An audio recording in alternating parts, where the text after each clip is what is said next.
As we come this morning to the matter of abortion, before I take you into the scriptures and we look more closely at what the Bible has to say, it is probably fitting for us to get some kind of a grasp on the issue itself. And so I want to address that, if I may, for a moment. And what I'm going to say to you may sound like an article in the newspaper because it's full of statistics and quotes and that kind of thing, but it does set the scene for understanding the issue at hand. To sum up what we are experiencing with regard to abortion in America, we could simply say America as a nation is highly committed by law and by practice to a form of mass murder. And that is really the bottom line. This nation, which certainly prides itself on its humanitarianism, is in a murderous cycle of violence that makes the Nazi Holocaust look mild by comparison. Nearly 2 million babies are aborted a year in America. Every third baby conceived now is being murdered. Among married women, abortions now exceed births. More babies are killed than are born. Some would tell us that there is an abortion about every 15 seconds in America. In some metropolitan hospitals in the major cities of our nation, abortions far outnumber live births. Planned Parenthood has gone so far as to say this is nothing more than a means of preventing disease. Pregnancy being noted as a disease. If you think that sounds far-fetched, I will remind you of a paper by Dr. Willard Cates from the Planned Parenthood Physicians Association. The title of the paper is Abortion as Treatment for Unwanted Pregnancy, the Second Sexually Transmitted Disease. Pregnancy then is seen by Planned Parenthood as a sexually transmitted disease that needs to be cured by abortion. Planned Parenthood has somewhere approaching 1,000 abortion clinics, doing somewhere approaching 75,000 murders a year, and are receiving millions of dollars of support from the U.S. government and United Way and other agencies like that. Our nation and other nations in the world are frankly wiping out an entire generation of human beings in mass infanticide. It is estimated that perhaps as many as 75 million babies will be murdered this year around the world, 75 million, and that's probably conservative. More than all the deaths in all the wars in all the history of the world. This kind of murder is shocking, and I don't want to be too shocking, but I want to tell you how it's done, and I hope I don't offend anyone. The processes of abortion are somewhat frightening and bizarre. During the first trimester, the methods are dilation and suction, called DNS, or dilation and curettage, called DNC. Basically means a vacuum tears the child in pieces and sucks the pieces out through a tube. Or a sharp instrument dismembers the fetus into sections, and then often forceps are used to crush the head and reduce its size. And this, of course, can result in torn uterus, perforated uterus, sterility, things like that. During the second trimester, the safe, comfortable home of the child, known as the amniotic sac, is wounded by a needle which withdraws the amniotic fluid and replaces it with a heavy saline solution which basically burns the child alive. And in 24 hours to 72 hours, the body will expel the dead fetus.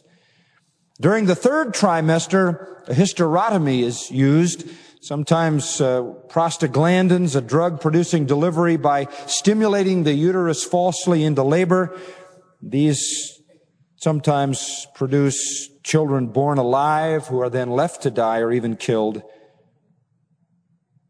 A new way being advocated by the National Abortion Federation in their recent meetings was advocated at a workshop, puncturing the soft spot on the baby's head and then vacuuming out what is in the head.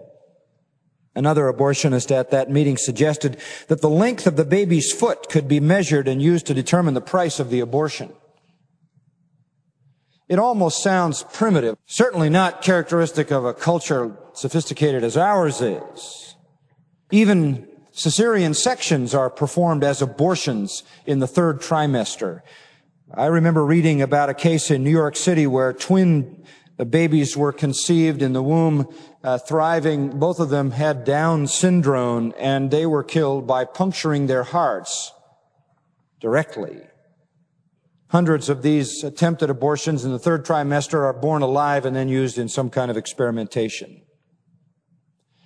The IRS, jumping into the fray, as they always want to do in order to sort of rule on how this all affects our taxes, has ruled in revised Rule 73-something that parents are entitled to a tax exemption if, after an attempted abortion, their child lives for any length of time. Now, you tell me how a child attempted to be aborted can be considered a dependent child if it lives, but not a child if it dies. What kind of a dilemma is that? I suppose it's the same dilemma that the Van Nuys police had not long ago when a woman in Van Nuys had a baby in a bathroom and she killed it with a razor blade. Had she killed the baby before it was born, she would have had no problems. Because she killed it with a razor blade after it was born, she is serving an 11-year prison sentence. This is the stupidity of humanism. 15-year-olds can get abortions without parental knowledge or consent. In fact, generally, the law wants to say that parents are the enemy of the freedom of the child. In fact, even the consent of the spouse is unconstitutional. Dead fetuses are used in an industry of business and experimentation. The Journal of Clinical Pathology indicates that fetal organs have been grafted into mice and rats to see how long they live. And frightening experiments that I won't even speak about in a public meeting. Squibb Company is involved in paying tens of thousands of dollars to doctors to experiment with fetuses for use in research on high blood pressure drugs. And this is all coming fairly rapidly. I saw something about it the other night on television. The U.S. government funded experiments on live aborted babies. Some are thrown away. Dr. J. Dominguez of New York City wrote, quote, "On any Monday you can see 70 garbage bags with fetal material in them along the sidewalks of abortion clinics in New York City," end quote. Again, the New England Journal article by Raymond Duff and Professor A.G.M. Campbell of Yale acknowledged that over a 21-year period, 14% of babies who died at Yale Hospital did so through the physician's choice. So you're dealing with a very, very widespread problem. It is now possible to do to a retarded infant what would be impossible to do to a dog or cat. In fact, a recent case in California, Kurlander versus Bioscience Labs, makes it possible for children to sue their parents for wrongful life, for letting them live and refusing abortion. This reported in the newsletter of the American College of OB-GYN. In other words, if your parents didn't abort you and you lived and you've got severe problems, you can sue them for letting you live. Bags of babies are found by trash compactors, as we all know. Yet, on the other side of this, a wounded American eagle was found recently in Maryland and rushed to emergency treatment. However, it died, and a $5,000 reward was offered for the arrest of whoever injured it. It's illegal to ship a pregnant lobster. It's a $1,000 fine. In the state of Massachusetts, there's an anti-cruelty law that makes it illegal to award a goldfish as a prize. Why? This is what it says, quote, "To protect the tendency to dull humanitarian feelings and corrupt morals of those who abuse them," end quote. The same people who want to save the goldfish are leading the parade usually to kill the babies. This, of course, has developed into a multi-billion-dollar industry in terms of business.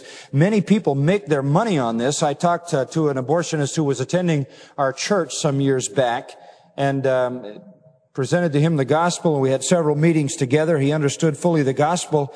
I don't know his spiritual condition at this time, but I remember on the days that I talked with him, he told me he himself alone did $9 million worth of abortions in a year in his own clinic. That's one doctor. The industry goes beyond just the abortion itself to the products of abortion, the material, the fetus material, which is used for all kinds of things and sold. It's a massive industry. This even gets more bizarre, and there's no need to get into it. The whole abortion industry is frightening, mind-boggling, and how a nation of civilized people, if we are civilized, advanced technologically, yes, civilized, no, how we could tolerate this is unthinkable, except for the fallenness and the wretched sinfulness of the